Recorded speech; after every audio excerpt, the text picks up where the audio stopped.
primero de todo vamos a distinguir el miedo de la ansiedad de la preocupación. La preocupación entendida como esa sensación constante de malestar que produce la sensación de que no hemos alcanzado los objetivos, las metas que necesitamos y esa insatisfacción con nosotros mismos y nuestro recorrido vital, ¿no?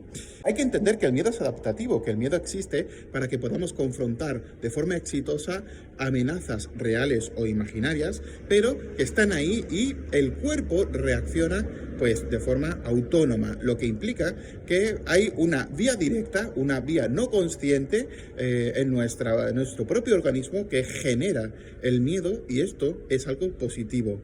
Por otro lado, hay otra forma de procesar el miedo, que es la forma cortical, la vía cortical. Esta vía es indirecta y nos permite también razonar, nos permite solucionar problemas y en última instancia también tomar decisiones. Es decir, que cuando esta vía se activa, nosotros somos capaces de ser conscientes del miedo que estamos padeciendo de forma orgánica y tomar decisiones frente a ese miedo, frente a esa reacción, frente a ese malestar, a esas sensaciones desagradables que tenemos en el cuerpo debido a que el sistema nervioso autónomo se ha activado frente a esa amenaza existente. Cabe decir que esa activación frente a esa amenaza se produce por la vía directa que en el cerebro se da a través del tálamo y de la amígdala. Y la amígdala es, digamos, el núcleo de la memoria emocional.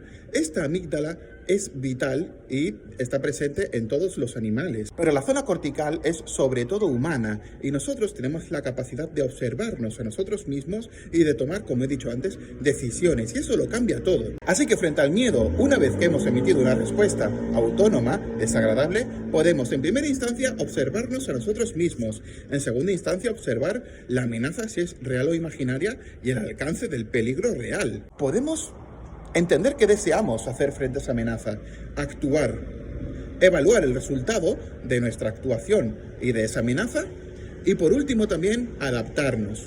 Es decir, que tenemos recursos cognitivos muy útiles frente al miedo. La ansiedad se produce cuando no hay amenazas presentes, sino futuras.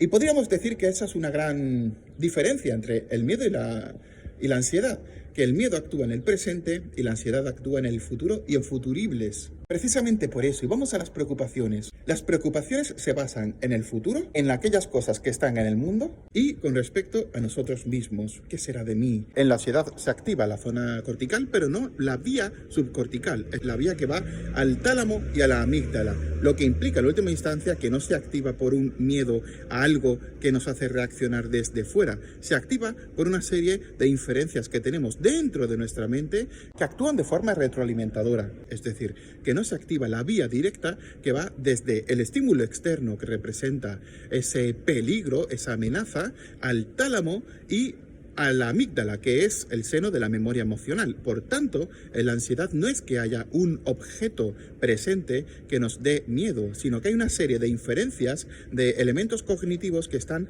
constantemente en nuestra cabeza activando las zonas corticales y generando preocupación y malestar.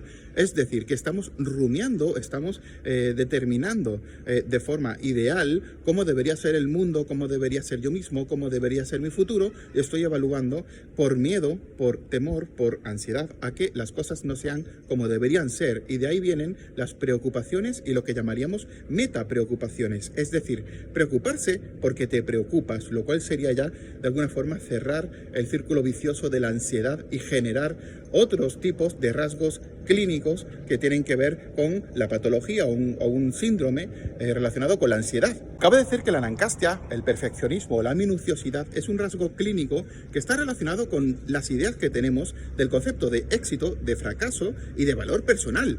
Y de alguna forma evitamos a toda costa el fracaso porque tenemos ideas catastrofistas sobre el fracaso y buscamos a toda costa, con una necesidad patológica, el éxito para sentir y demostrar que tenemos el valor personal que necesitamos tener en sociedad y para sentirnos bien con nosotros mismos, lo que en última instancia nos lleva pues a una conducta disfuncional de búsqueda patológica del éxito y de evitación patológica del fracaso. Y esto es muy importante, el fracaso no es lo que pensamos que es algo adaptativo. El fracaso existe para que nosotros podamos adaptarnos a las mejores circunstancias a partir de resultados que no llegan al umbral de satisfacción que nosotros pensamos que debería existir en un resultado, ¿no?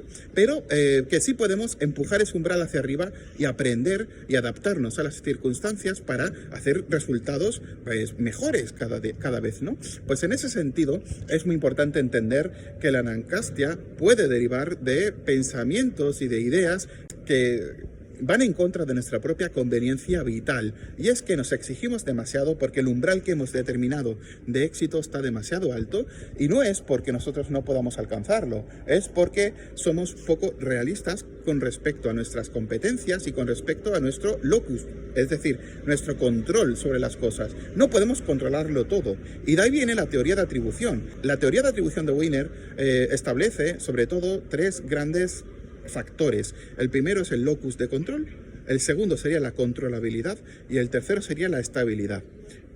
Hay elementos que están fuera de nosotros y dentro de nosotros, eso es el locus. Hay cosas que son estables e inestables y hay cosas que podemos controlar y que no podemos controlar.